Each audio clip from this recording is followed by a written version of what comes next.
We're currently having some technical difficulties due to unforeseen circumstances, but my sound guy is hard at work. What is the most powerful beast you can think of? A Reddit moderator? Pippa Pig? What about an American black bear that's ingested roughly the weight of an 11-year-old boy in cocaine? This is the story of your average bear, and how for a few short moments, he became the most powerful apex predator on the planet. Because if there's anything that we love more than cute animals, it's animals participating in the war on drugs. Pippa Pig? Pippa Pig, any opening statements, Pippa Pig? Very nice.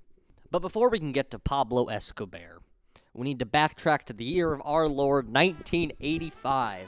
Gorbachev is the Soviet leader, foreigners at the top of the charts, and the United Nations just put forth a treaty to ban torture that the United States refused to sign. And the story starts like any good tale, with an old man and a corpse in his driveway, which wouldn't be an unusual sight in Knoxville, Tennessee, if the body wasn't heavily armed, wearing night vision goggles, a bulletproof vest, and Gucci loafers. Our fashionably dressed corpse was Andrew Thornton II, who had jumped from his plane prior to his death. The date is September 11th, 1985. This wouldn't be the last September 11th plane crash. Andrew Thornton was a narcotics officer, an Air Force officer, and a paratrooper. He received the Purple Heart in 1977 and resigned to become a lawyer. But some people aren't born to be lawyers because they are criminals. In 1981, he and 25 other men were arrested attempting to traffic half a ton of marijuana and steal weapons from a naval base in Fresno, California. Reportedly, he was part of a Colombian drug smuggling ring called The Company, which is absolutely sick, and it involved him and a bunch of other Kentucky police officers. Andrew was indicted in California, in which he pled not guilty, and then proceeded to flee the state because why would he stay? He's not guilty. He was found heavily armed in North Carolina, in which he was brought back to California and faced reduced charges. Thornton was convicted, and he was placed in 6 months in prison and given a $500 fine and had his law license suspended. Which sounds like he got off easy? Like, wasn't this during, like, peak war on drugs? Well, the district attorney who prosecuted him had to say, "I'm glad his parachute didn't open. I hope he got a hell of a high out of that." Because on September 11th, 1985, his body was found in that driveway in Knoxville, Tennessee. He had bailed from his Cessna 404 with 77 pounds of cocaine and a parachute that didn't open. If you're genuinely interested in learning more about it, there's a book by Sally Denton called The Bluegrass Conspiracy, and it goes into much more thorough detail about it, and it's fucking nuts. It is quite the story. Okay, that's great. That's all fine and well, but what about Cocaine Bear? The bear that likes to eat cocaine. That's what I led with. That's what the video is about. The Cocaine Bear. Well, about 3 months after Mr. Thornton bailed from his Cessna 404 with $15 million worth of cocaine, a dead black bear was found in the Chattahoochee National Forest. The bear was found keeled over with 40 empty bags around him. All of them had been full of cocaine. A retired medical examiner, the one who did the exam on the actual bear, had to say, "Its stomach was literally packed to the brim with cocaine. There isn't a mammal on the planet that could survive that. Cerebral hemorrhaging, respiratory failure, hypothermia, renal failure, heart failure, stroke, you name it, that bear had it." Regardless, the bear's body was completely fine. I mean, it wasn't fine, it fucking died. But they thought, this is far too fine a specimen to cremate. So he was taxidermied and given as a gift to the Chattahoochee River National Recreation Area, where they had him on display in the visitor center. There was no sign, no plaque, nothing that displayed his past, which is a damn shame.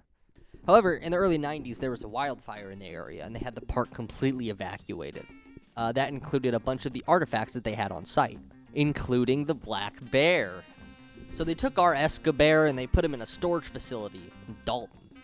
But a month later, some of the items went missing.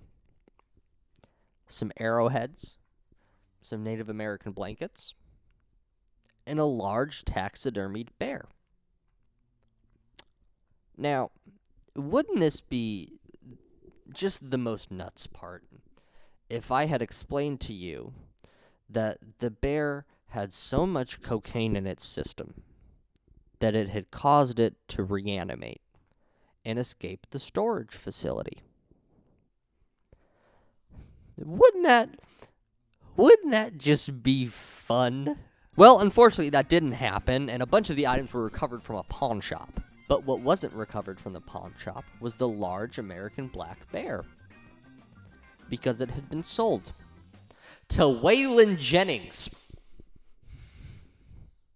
The pawn shop owner claimed that he knew nothing about the bear's past, but Waylon Jennings sure as fuck did. And where did he learn that information from? The pawn shop owner, who is also a liar.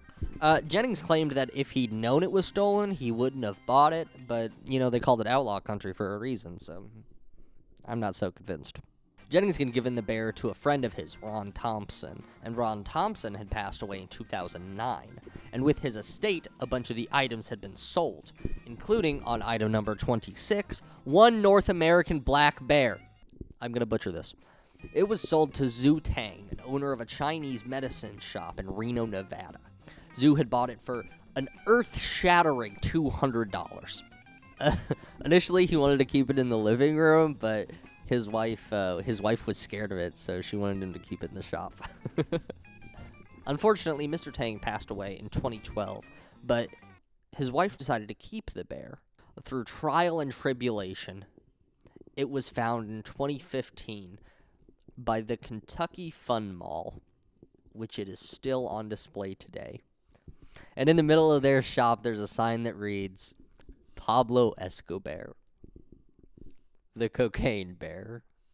It's history well deserved for this bear. He's a museum piece of American culture. I got some requests about my hamster dance video, like my original one, because somebody noticed my fat fucking cat in the background, and I wanted to show y'all the babies, because I have 4 of them. I have 4 cats. This one is Pudge. This one is Fez. Very nice. This one is Josie. Josie's a mom. Josie's got a bunch of babies out there, but I don't know if she remembers them. And this is Gideon.